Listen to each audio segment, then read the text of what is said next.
నమస్కారం ఘంటారావానికి స్వాగతం. ముందుగా ప్రధానాంశాలు. రాష్ట్ర వ్యాప్తంగా వైభవంగా స్వాతంత్ర వజ్రోత్సవాలు. గోల్కొండ కోటలో జెండా ఆవిష్కరించిన సీఎం కేసీఆర్.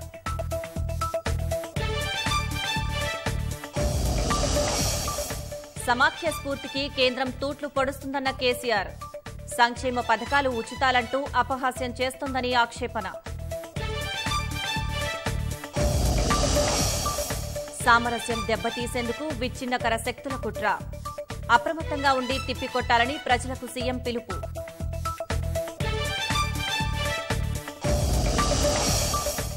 నేటి నుంచి మరో 10 లక్షల మందికి ఆసరా పింఛన్లు. రాష్ట్రంలో 46 లక్షలకు చేరనున్న లబ్ధిదారుల సంఖ్య. దేశవ్యాప్తంగా అంబరాన్నంటిన తిరంగా వేడుకలు. ఎర్రకోటపై జాతీయ జెండా ఎగురవేసిన ప్రధాని మోదీ.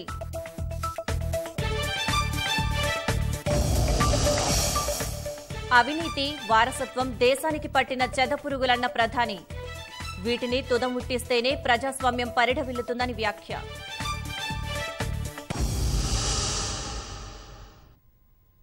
రాష్ట్ర వ్యాప్తంగా ఘనంగా స్వాతంత్ర దిన వేడుకలు జరుగుతున్నాయి. గోల్కొండ కోటలో జాతీయ పతాకం ఆవిష్కరించిన సీఎం పోలీసుల గౌరవవందనం స్వీకరించారు. తెలంగాణ ప్రజలకు స్వాతంత్ర దిన శుభాకాంక్షలు తెలిపిన సీఎం ప్రతి భారతీయుడి హృదయం ఉప్పొంగే సమయమిదన్నారు. చారిత్రక దినం సందర్భంగా ప్రతి ఇంటిపై జెండా ఎగురవేయాలన్న సీఎం రాష్ట్ర వ్యాప్తంగా 1.25 కోట్ల జెండాలను ప్రతి ఇంటికి పంపిణీ చేశామన్నారు. తెలంగాణ రాష్ట్రం త్రివర్ణ శోభితంగా విలసిల్లుతోందన్న సీఎం కేసీఆర్ మహనీయుల త్యాగాల వల్లే స్వాతంత్ర ఫలాలు అనుభవిస్తున్నామన్నారు. మహనీయుల పోరాటాలు ప్రజల గుండెల్లో చిరస్థాయిగా నిలుస్తామన్న సీఎం అహింసా మార్గంలో తెలంగాణ సాధించుకున్నామన్నారు. తెలంగాణ దేశానికి దిక్సూచిగా మారిందన్న ఆయన తెలంగాణ ప్రగతి పథంలో పయనిస్తోందన్నారు. బలీయమైన ఆర్థిక శక్తిగా తెలంగాణ రూపొందిందన్న సీఎం అన్ని రంగాలకు 24 గంటల విద్యుత్ అందిస్తున్నామన్నారు.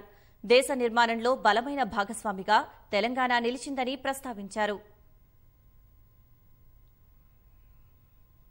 ఢిల్లీ గద్దె మీద కూర్చున్న ప్రస్తుత కేంద్ర ప్రభుత్వం సమాఖ్య విలువలకు తూట్లు పొడుస్తున్నది. కూర్చున్న కొమ్మను నరుక్కున్న చందంగా రాష్ట్రాలను ఆర్థికంగా బలహీనపరిచే కుట్రలకు కేంద్రం పాల్పడుతూ ఉన్నది. కేంద్ర పన్నుల రూపంలో వసూలు చేసే ఆదాయం మొత్తంలోంచి న్యాయబద్ధంగా 41% వాటా రాష్ట్రాలకు రావాలి. కేంద్రం ఈ వాటాలను కుదించాలనే దురుద్దేశంతో పన్నుల రూపంలో కాకుండా సెస్సుల విధింపు రూపంలో దొడ్డిదారిన ఆదాయం సమకూర్చుకుంటున్నది. దీని ద్వారా రాష్ట్రాలకు 2022-23లో రావాల్సిన ఆదాయంలో 11.4% ఆదాయానికి గండి పడుతున్నది. అంటే రాష్ట్రాలకు 41% వాటా రావాల్సిన చోట 29.6% మాత్రమే ఇచ్చి అన్యాయం చేస్తూ ఉన్నది. ఇది చాలదన్నట్టు రాష్ట్రాల ఆర్థిక స్వేచ్ఛను దెబ్బతీస్తూ నిరంకుశంగా రకరకాల ఆంక్షలు విధిస్తూ ఉన్నది. రాష్ట్రాలు ఎఫ్ఆర్బిఎం పరిమితిలో తీసుకునే రుణాల మీద సైతం కేంద్రం కోతలు విధిస్తున్నది. సహకార సమాఖ్య స్ఫూర్తి అంటూ ఆదర్శాలను వల్లించే కేంద్ర సర్కారు ఆచరణలో మాత్రం అధికారాల కేంద్రీకరణకు పాల్పడుతున్నది. India is union of states అని పేర్కొన్న రాజ్యాంగం తొలి అధికరణాన్నే అపహాస్యం పాలు చేస్తూ ఉన్నది. ఉమ్మడి జాబితాలోని అంశాల్లో రాష్ట్రాలను సంప్రదించకుండానే నిర్ణయాలు తీసుకొని రాష్ట్రాల నెత్తిన రుద్దుతున్నది. రైతు వ్యతిరేకమైన నల్ల చట్టాలను కేంద్రం ఈ విధంగానే రుద్దాలని చూసింది. ఈ చట్టాలకు వ్యతిరేకంగా దేశ రైతాంగం తిరగబడటంతో తోక ముడిచింది. రైతుల పోరాటానికి తలవొగ్గి నల్ల చట్టాలను వెనక్కి తీసుకున్నది. స్వయంగా దేశ ప్రధానే రైతులకు బహిరంగ క్షమాపణలు చెప్పవలసి వచ్చింది.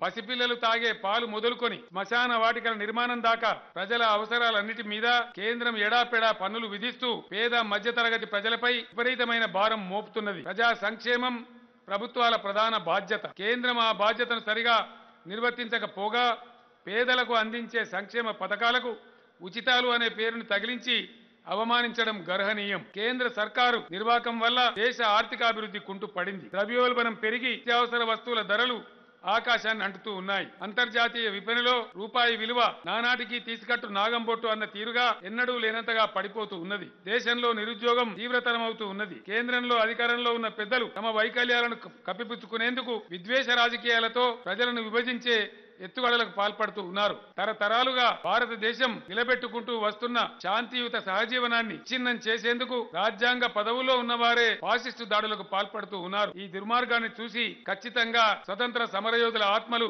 ఘోషిస్తాయని నేను భావిస్తూ ఉన్నాను. నేడు భారతదేశ ప్రతిష్టను దెబ్బతీసే వెకిలి మకిలి ధోరణులు చేసుకుంటూ ఉన్నాయి. మన రాష్ట్రంలోనూ మత చిత్తు రేపాలని, శాంతి సామరస్య వాతావరణాన్ని దెబ్బతీయాలని, తద్వారా అభివృద్ధిని ఆటంకపరచాలని చిన్నకర శక్తులు ప్రయత్నిస్తూ ఉన్నాయి. రాష్ట్రంలో మేధావి లోకం, యువకులు, విద్యార్థులు ప్రతి ఒక్కరూ అప్రమత్తంగా ఉండి ఈ శక్తుల కుట్రలను తిప్పికొట్టాల్సిన అవసరం ఉంది. పూజ్య బాపూజీ ప్రశంసించిన గంగా జమున తహజీబ్ ను పరిరక్షించుకోవాల్సిన బాధ్యత ప్రతి తెలంగాణ పౌరుడిపై ఉందని తెలియజేస్తూ ఉన్నాను. 2014లో తెలంగాణ ఏర్పడే నాటికే సమైక్య రాష్ట్రం నుంచి తెలంగాణకు సంక్రమించిన అప్పు 75,577 కోట్ల రూపాయలు. అంటే తెలంగాణ ప్రభుత్వం చేసిన అప్పు 1,49,873 కోట్ల రూపాయలు మాత్రమే. ఈ రుణ మొత్తాన్ని ప్రభుత్వం ప్రాజెక్టుల నిర్మాణానికి, మౌలిక వస్తువుల కల్పనకు పెట్టుబడి వ్యయంగానే వినియోగించింది.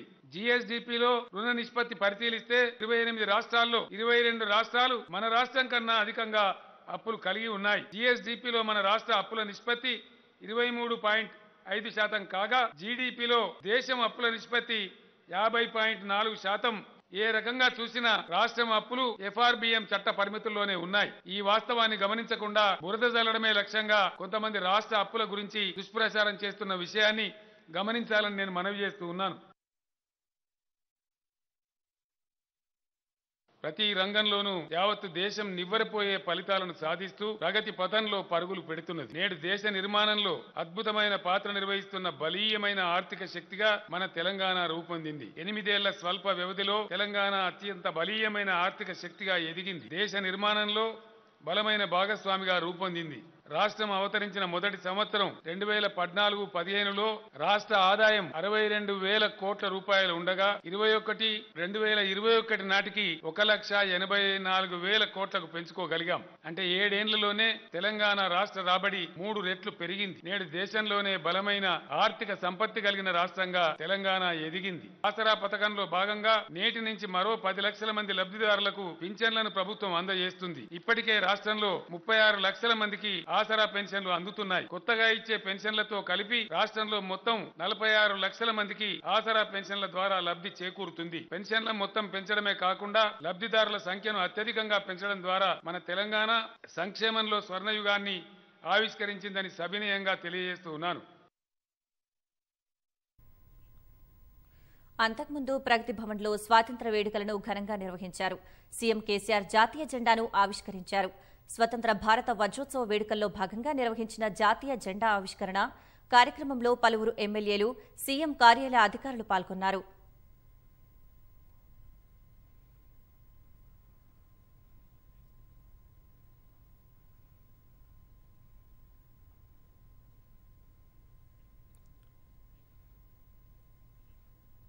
రాష్ట్రంలోనూ భారత స్వతంత్ర వజ్రోత్సవ సంబరాలు అంబరాన్నంటుతున్నాయి. అసెంబ్లీ ఆవరణలో వేడుకలు ఘనంగా నిర్వహించారు. తొలుత శాసనసభ ప్రాంగణంలో గాంధీ విగ్రహానికి నివాళులర్పించిన సభాపతి పోచారం శ్రీనివాసరెడ్డి అనంతరం జాతీయ జెండా ఆవిష్కరించారు. పలువురు ఎమ్మెల్సీలతో పాటు అసెంబ్లీ కార్యదర్శి, సిబ్బంది పాల్గొన్నారు. మండలి ఆవరణలో మువ్వన్నెల పతాకాన్ని మండలి చైర్మన్ గుత్తా సుఖేందర్ రెడ్డి ఎగురవేశారు. మహనీయుల త్యాగాలను ప్రతి ఒక్కరూ స్మరించుకోవాలని, ఆ స్ఫూర్తితో ముందుకు సాగాలని పోచారం, గుత్తా స్పష్టం చేశారు.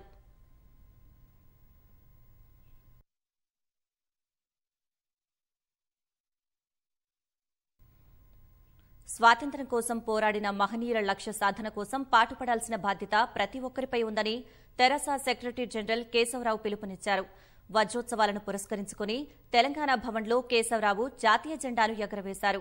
ప్రజల్లో దేశభక్తిని రగిల్చేందుకు 15 రోజుల పాటు ఘనంగా వేడుకలు నిర్వహిస్తున్నట్లు తెలిపారు.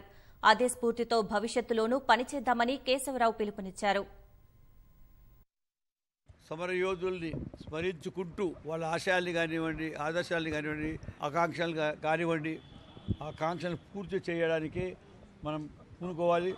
ఇవాళ మనం అనుకునేది ఏంటంటే మనసు లోపల గట్టిగా మనం ఈ దారిద్ర్యాన్ని రూపుమాపుతాము, మత సామ్రాజ్యాన్ని వదిలిపెడతాము, భిన్నత్వంలో ఏకత్వం అనే దేశం గురించి. కాబట్టి దీని ముఖ్యంగా ఈ ఏకత్వాన్ని నిలుపుతామని కోరుకుంటూ జై హింద్, జై తెలంగాణ. 75వ స్వాతంత్ర దినోత్సవ వజ్రోత్సవాలను పురస్కరించుకుని సిద్దిపేటలోని క్యాంపు కార్యాలయంలో వైద్యారోగ్య శాఖ మంత్రి హరీష్ రావు జాతీయ పతాకాన్ని ఎగురవేశారు.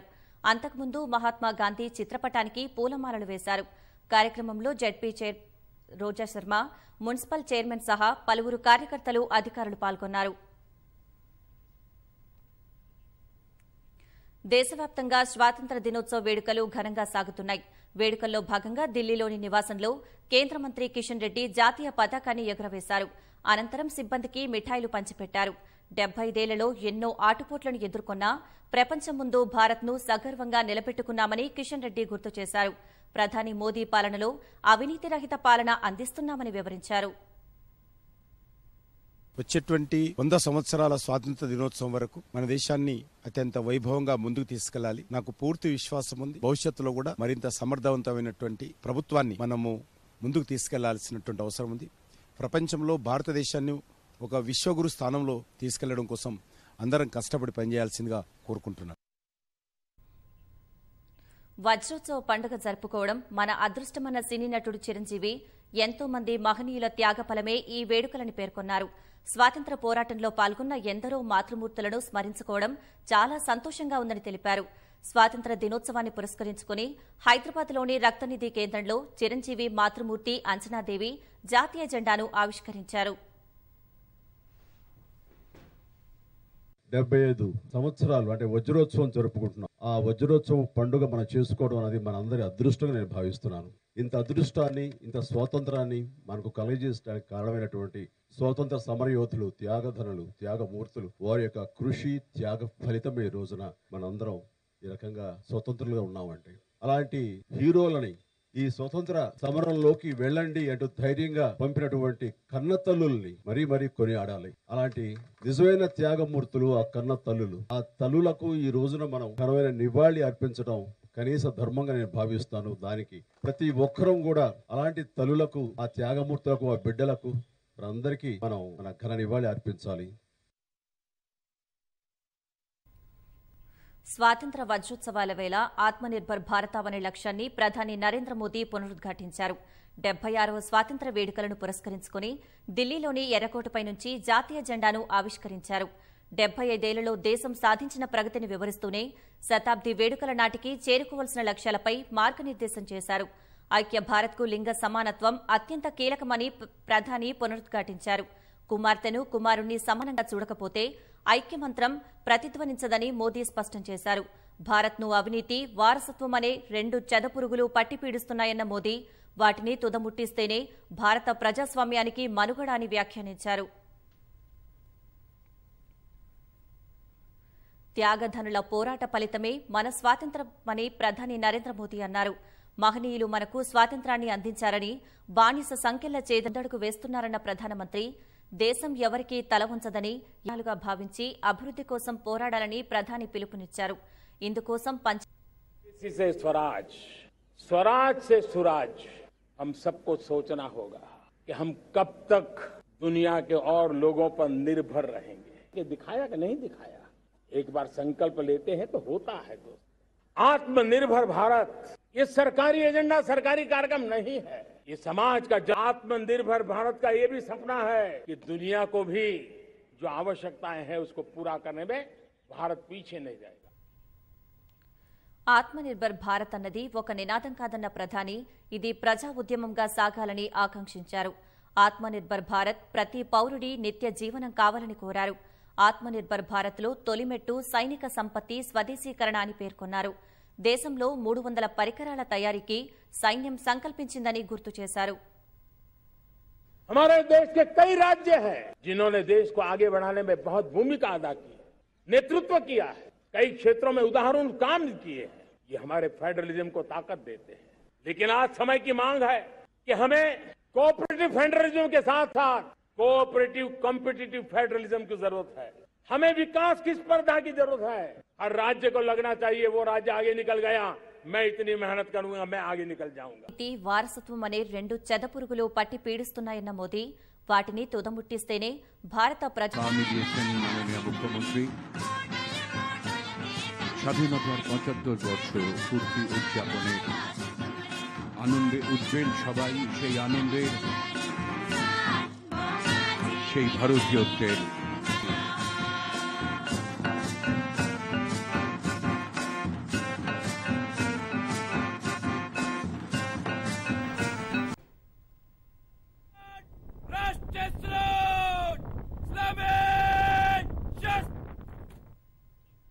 జమ్మూ కాశ్మీర్ శ్రీనగర్లోని ప్రఖ్యాత లాల్ చౌక్ వద్ద స్వాతంత్ర్య దినోత్సవం ఘనంగా జరిగింది.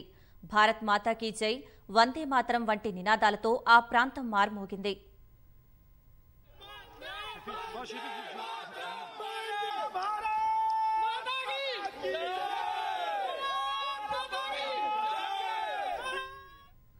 ఉత్తరాఖండ్లో సముద్ర మట్టానికి 17,500 అడుగుల ఎత్తైన ప్రాంతంలో ఐటీబీపీ సిబ్బంది స్వాతంత్ర్య వేడుకలను ఘనంగా జరుపుకున్నారు.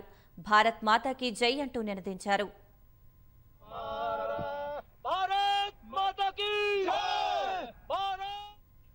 లద్దాఖ్లోని పాగంగ్ సరస్సు వద్ద కూడా భారత సైన్యం 76వ స్వాతంత్ర్య వేడుకలను ఘనంగా జరుపుకుంది.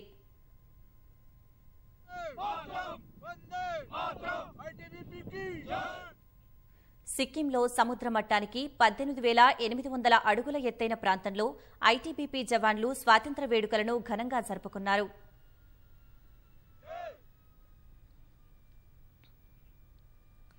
ఆజాదీ కా అమృత్ మహోత్సవ్లో భాగంగా 76వ స్వాతంత్ర్య వేడుకలు ఘనంగా జరుగుతున్నాయి. హర్ ఘర్ తిరంగా ప్రచారంలో భాగంగా స్పేస్ కిడ్స్ ఇండియా సంస్థ వినూత్నంగా జాతీయ జెండాను రెపరెపలాడించింది. ఓ బెలూన్ సాయంతో భారత పతాకాన్ని 30 కిలోమీటర్ల ఎత్తుకు తీసుకెళ్లి అక్కడ ఆవిష్కరించింది. దీనికి సంబంధించిన వీడియోను స్పేస్ కిడ్స్ ఇండియా సంస్థ ట్విట్టర్లో షేర్ చేసింది.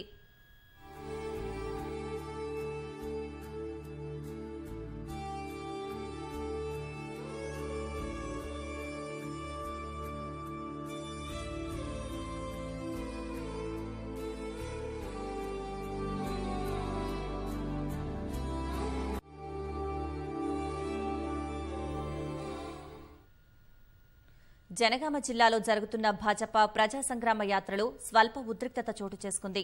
తెరాస భాజపా శ్రేణుల మధ్య పరస్పరం రాళ్లదాడి జరిగింది. పోలీసులు ఇరు వర్గాలను చెదరగొట్టారు. దేవరుప్పలలో ప్రజా సంగ్రామ యాత్రలో బండి సంజయ్ పాల్గొన్నారు. పాలకుర్తి నియోజకవర్గంలో అభివృద్ది జరగలేదన్న బండి, కేసీఆర్ ఎవరికీ ఉద్యోగాలు ఇవ్వలేదన్నారు. బండి సంజయ్ వ్యాఖ్యలపై తెరాస శ్రేణులు ఆగ్రహం వ్యక్తం చేశారు. కేంద్రం ఎంతమందికి ఉద్యోగాలు ఇచ్చిందని తెరాస శ్రేణులు ప్రశ్నించాయి. దీంతో తెరాస భాజపా శ్రేణుల మధ్య వాగ్వాదం, ఘర్షణ చోటు చేసుకుంది. దాడిలో పలువురు భాజపా కార్యకర్తలు గాయాలు కాగా ఆసుపత్రికి తరలించారు.